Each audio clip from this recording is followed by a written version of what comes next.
작가는 대학에서 내가 이제 만났던 제자이면서 이제는 뭐 이제 미술계 후배가 돼 있고 뭐 그런 관계고 벌써 25년 전이잖아요. 25년 동안 쭉 이어져 오는 인연이 좋은 거잖아. 선생을 잘 만나면 학생들이 참 나중에 좋아질 수 있다. 그래서 이제 좋은 선생님 만나는 건 되게 큰 행운이다. 근데 선생질을 하다 보면 좋은 학생 만나는 것도 대단한 행운이에요. 필승 작가 입장에서 나를 어떻게 생각하는지 난 그건 모르겠고, 나는 하여튼 정필승 같은 제자를 만난 건 운이 좋은 거지. 그러니까 너무 무리스러운 일은 또 나는 안 하는 파거든요. 난 그런 거 좋아하지 않아요. 왜냐하면 무리스러운 일에 잘 넘어가면 천만다행인데 이게 잘 안 넘어가면 나중에 되게 힘든 일이 자꾸 생기고 어렵게 이어져 오는 이런 인연도 끊어진다고. 할 수 있는 것까지만 딱 하는 거예요. 내가 할 수 있는 일을 이렇게 해주는 건데, 그런 내가 할 수 있는 일이 다른 사람에게는 필요한 일이면은 너무 좋잖아요. 그렇게 잘 맞아떨어진 거지 뭐. 프랑스는 그렇게 안 바뀌는 거예요, 이게. 우리나라는 내가 경험한 걸 지금 20대가 눈꼽만치도 경험하지 않는 거예요.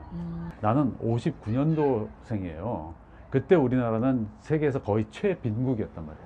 근데 이 친구는 선진국에서 태어났다고.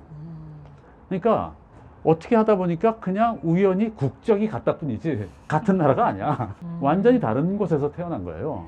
나 인터넷 처음 쓴 게 40 넘어서요. 접속이란 영화를 봤어요. 나는 그 영화를 보면서 하나도 이해를 못했어.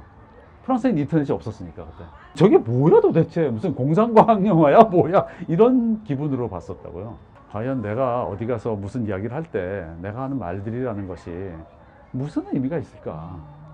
진짜 그런 생각 진짜 많이 해요. 정말로. 아마도 지금의 중견 작가들 중에 대부분 좀 이렇게 이름 깨나 날린 애들은 쌈지 출신이 되게 많을 거예요.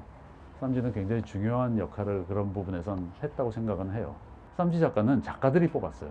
큐레이터 한 명하고 나머지는 다 작가들이 한 20명 정도가 심사를 하러 이제 쭉 와서 있고, 이제 한 명 한 명 이제 자기 작품 보여주고, 이래서 그 새로 오는 작가들이 굉장히 힘들었을 거예요, 아마. 심사를 할 때.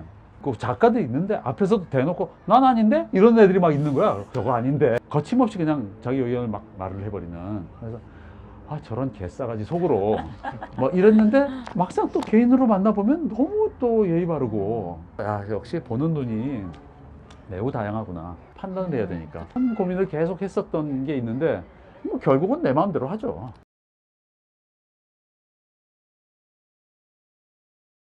뭐 여러분들 다 기억을 하겠지만 이제 12년 전 오늘 이 일이 벌어졌을 때 진짜 황당무계했었잖아요. 그때 그 사건 때문에 거기를 갔어요. 그 해에 7번인가를 갔어요. 팽목항에. 뭐 0.0001%라도 책임감이 있다고 나는 생각을 했어요. 근데 이게 나에게 첫 번째로 준 단어는 뭐냐면 슬픔, 애도 뭐 이런 게 아니라 어색함이었어요. 뭐 하나도 자연스러운 게 없는 거야, 그 안에.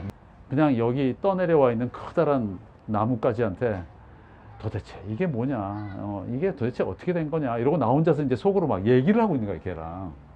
뭐 이제 이렇게 되다가 갑자기 번뜩 떠오른 게, 타임캡슐처럼 얘들을 가지고 있어야겠다, 내가. 그러고 난 다음에 앉아서 그 랩 작업을 시작을 한 거야. 뭔가 이렇게 조금이라도 해보자. 그 다음에 이제 갖고 온 것 중에 요만한 것들이 있을 거 아니에요, 이렇게. 이런 것들은 이런 조각 안에 들어가 봤자 표시도 안 나고, 이런 얘들을 가지고 다른 작품을 만들기 시작한 게 지금 여기에 있었던 저거예요. 근데 저거는 랩으로 이제 감아서, 내가 표현하는 방식으로 피부를 입혀주는 거예요, 거기다가. 투명한 걸 막 이렇게 감고 있는데, 이걸 뭐 한 100바퀴 이렇게 감으니까, 이거 막 감다 보니까 어느 순간에 이게 투명이 아니라 메탈 느낌이 나기 시작하는 거야. 갑자기 메탈로 딱 바뀌니까 느낌이. 그러면서 여기 마지막까지 거기서 숨을 못 쉬고 마지막 숨을 쉬었던 그 아이들의 마지막 숨 같은 느낌을 확 받았어요, 진짜로.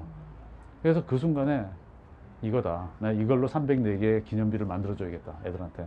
그래서 그 한 명 한 명에게 바치는 기념비로 그렇게 해서 만들어진 게 지금의 사소한 기념비예요.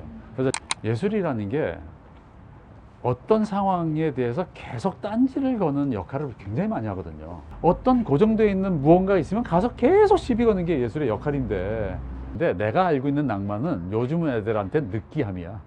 낭만은 승화예요. 어떤 상황을 어떻게 승화시키느냐의 문제야. 그러니까 한 단계를 사실은 넘어서는 거야. 난 낭만은 매우 매우 중요하다고 봐.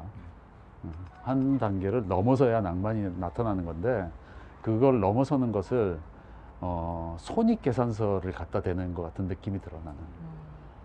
이거 넘어서려고 노력하는 이 노력을 내가 왜 해야 돼? 이렇게 되는 거지.